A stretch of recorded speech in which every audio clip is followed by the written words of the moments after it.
Kecil. Pesanan. Nah, Pesanan tadi kan disebut pesanan Solo. Iya. Anda mau bantah di mana? Oh iya tuh. Presiden menurut Bung Said, karena presidennya pada saat itu adalah pasti Pak Jokowi. Ada menteri-menteri yang lain yang mungkin Anda mau mengatakan dekat dengan Pak Jokowi tidak diproses. Mas Aiman, ini tuduhan yang sangat berat. Oke. Karena putusan ini bukan di tangan Jokowi, tetapi bagi proses daripada penyidikan, kemudian diuji baik melalui pra-peradilan dengan hakim yang berbeda, diuji materinya dengan hakim yang berbeda. Tidak ada indikasi ke arah Pak Jokowi. Kemudian putuslah seseorang ditentukan bersalah. Tiba-tiba outputnya mengatakan bahwa ini pesan daripada Solo. Maksud saya begini. Betul ya, betul juga ya Tuduhan teman-teman. yang sangat serius menurut saya, Aiman. Saya sengaja pakai topi saya di Daulat Rakyat. Dalam konstitusi kita disebut kedaulatan di tangan rakyat, kemudian dilaksanakan sepenuhnya dengan hukum.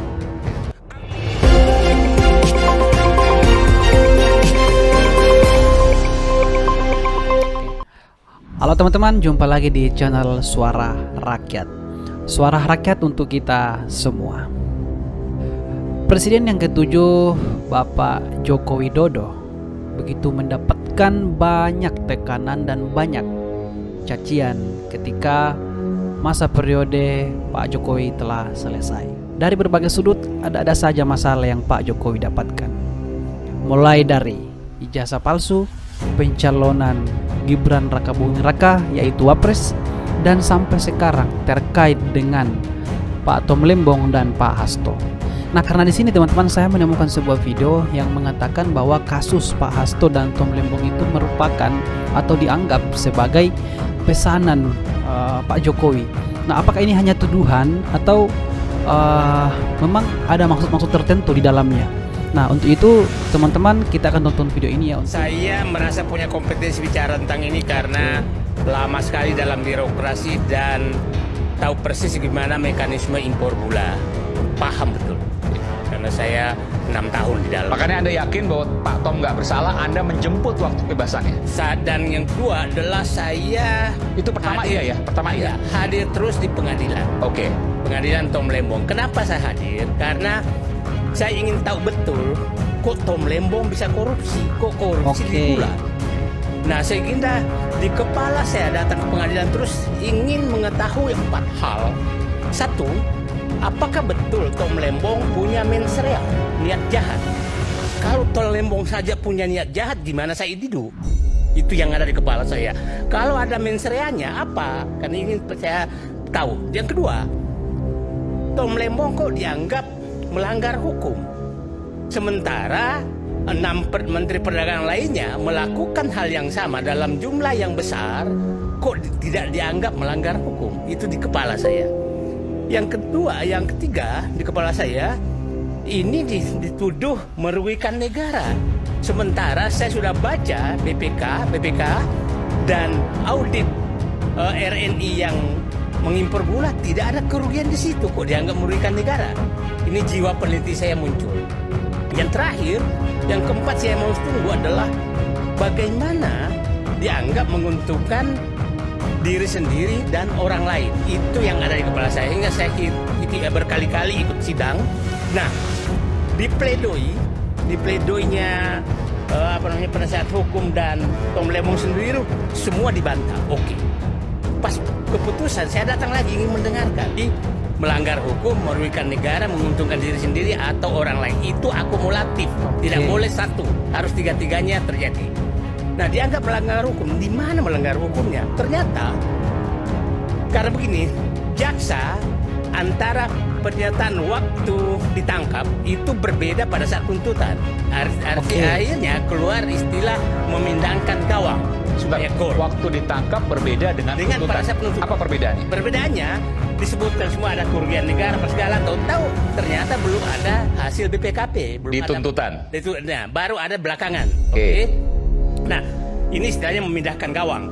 Nah, itulah kenapa kita menduga ini pasti pesanan karena belum ada bukti. Tahu sudah ditangkap. Pesanan, Dan ya. berubah gitu, Anda berubah. logika Anda begitu ya? Ya. Oke. Kemudian dianggap melanggar hukum. Hakim menyatakan melanggar hukumnya karena BUMN yang ditunjuk adalah bekerja sama dengan swasta. Nah, ini perlu saya uraikan sangat agak panjang dikit supaya Oke. pihak Jokowi juga merasa berterima kasih karena dengan keputusan abolisi ini begini kejadiannya. Tidak ada larangan hukum apapun BUMN bekerja sama dengan swasta, tidak ada.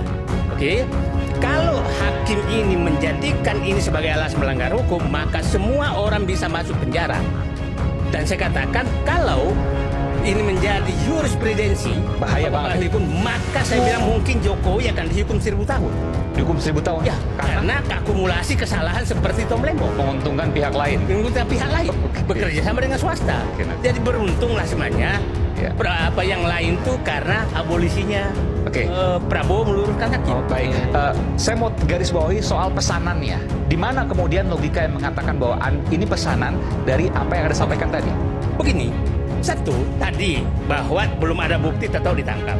Yang kedua, ini prosesnya 2023 loh. Pada saat masih Presiden Joko Widodo berkuasa, bukan Pak Prabowo. Yang tiga adalah Menteri Perdagangan lain kok nggak diproses, padahal kejadiannya sama. Ya itu loh. Nah, bahwa ini pesanan yang saya pikir Tom Lembong menyatakan merasakan betul bahwa itu, dan Pak Prabowo menyatakan. Lalu kemudian sempat tersebut pesanan Solo. Ya, Kalau pesanan Solo kan orang asosiasinya Pak Jokowi. Karena memang pada saat itu Pak Jokowi presiden. Oh, karena itu. Siapa lagi? Oke. Wow. Oke Nah, ya. Jadi supaya Pak Bli paham, ini prosesnya masih presiden Oke ya teman-teman, dia menganggap bahwa itu pesanan Pak Jokowi ya teman-teman, seperti itu. Jokowi loh. Oke, baik. Sebelum kita lanjutkan lagi boleh? Ya. Karena ini ada beberapa yang harus diklarifikasi, mungkin silakan mau diklarifikasi.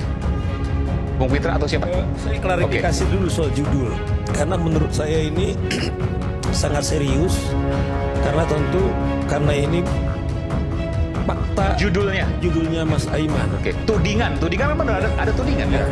Karena saya dengar tadi pidatonya Bang Said Didu. Karena saya ini Maksudnya bukan koreksi judul, koreksi Bung Said dong. Iya. Iya, pasti. Jadi justru saya yang duluan.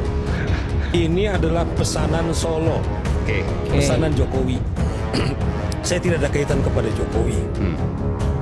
Tetapi maksud saya begini, konsekuensi daripada penyebutan ini mestinya teman-teman harus mengejar ini. Karena biar bagaimanapun itu fitnah atau trial by press, tiba-tiba Anda menyebutkan satu nama, tetapi tidak ada itu di persidangan. Maksud saya begini Mas Aiman. Oke. Kita memang sepakat karena ini bicara Hasto, kemudian juga Tom, saya sebenarnya sama Ferry harus duduk bersama. Karena misalnya begini, kita tidak boleh salah satu kasus, misalnya Hasto. Karena saya Mas Aiman adalah salah satu kuasa hukum daripada teman-teman di KPK. Di tangan Saur Siagian lah dulu 1.500 daripada staf KPK yang menolak Firly untuk kembali menjadi calon pimpinan KPK. Karena apa? Berdasarkan putusan etik, dia sudah melakukan pelanggaran berat, dikembalikan dia ke kepolisian. Oke, nggak, sebelum ke Pak Firly dulu, saya ingin kecil pesanan.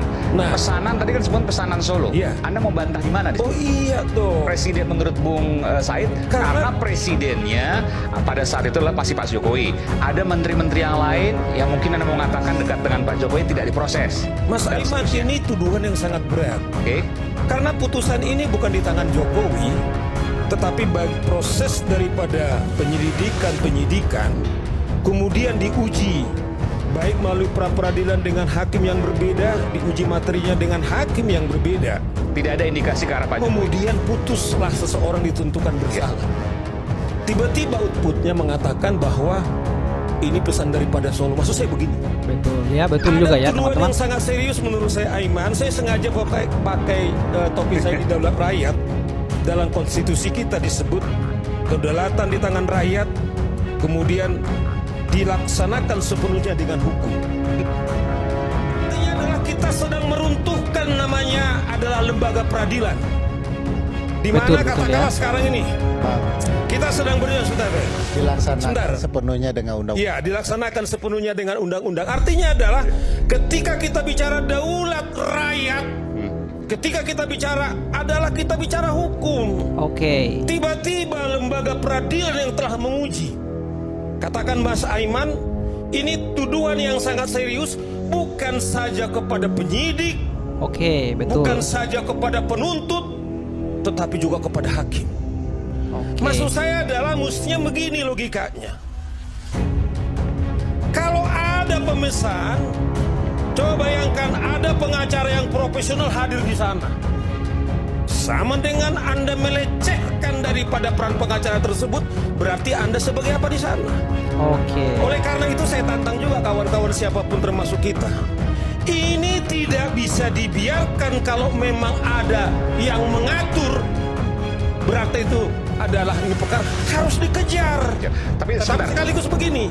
Bung Musaur, artinya sejauh ini Anda menilai proses penegakan hukum dari Kejaksaan ataupun KPK, karena ada dua ya, lalu kemudian di penuntutan, lalu kemudian di proses peradilan, semuanya telah berjalan dengan baik Sudah berjalan. untuk Tom dan Hasto. Tom dan Oke. Hasto, contoh misalnya itu yang saya bilang. Nah, iya teman-teman, analisa juga ya teman-teman bahwa Pak Jokowi selalu disalahkan. Jadi pertanyaan saya juga seperti ini. Apakah semua di kementerian-kementerian atau bahkan di KPK ataupun di mana itu Pak Jokowi semua yang ini ya? Saya tidak paham juga sebenarnya. Apakah orang-orang yang ada di dalam instansi tersebut itu merupakan anak-anak Pak Jokowi semua? Kan tidak mungkin. Dari sekian ratus orang atau sekian puluh orang, masa Pak Jokowi yang monitoring semua atau apalah untuk pengambilan keputusan? Kan nggak mungkin juga, nggak masuk di logika teman-temannya kalau kita melihat dari sisi itunya. Nah, tapi kita tidak mengerti apa yang mereka maksud ini sebagai pesanan Pak Jokowi lah, atau Pak Jokowi yang mengatur semuanya lah. Pokoknya semuanya disalahkan Pak Jokowi. Saya tidak mengerti apa maksud mereka teman-teman, karena nggak semua juga bisa. Misalkan ya, ini ilustrasi ya, misalkan saya dalam kompleks perumahan, semua saya kenal, tapi ketika saya melakukan sesuatu, tidak mungkin semua akan menuruti apa yang saya mau. Nah, itu seperti itu teman-teman. Pasti ada yang mereka ikuti dan ada yang tidak. Nah, itu dia teman-teman. Gak mungkin ya semua orang yang terlibat dalam instansi itu Pak Jokowi yang mengatur semua. Gak mungkin teman-teman. Gak masuk di logika itu. Itu pikiran saya teman-teman ya. Oke, kita lanjut. Sedikit lagi misalnya. Iya kan, artinya adalah mari kita hati-hati karena kita negara hukum. Oke. Harus sesuai dengan Baik. garis hukum. Oke, nanti saya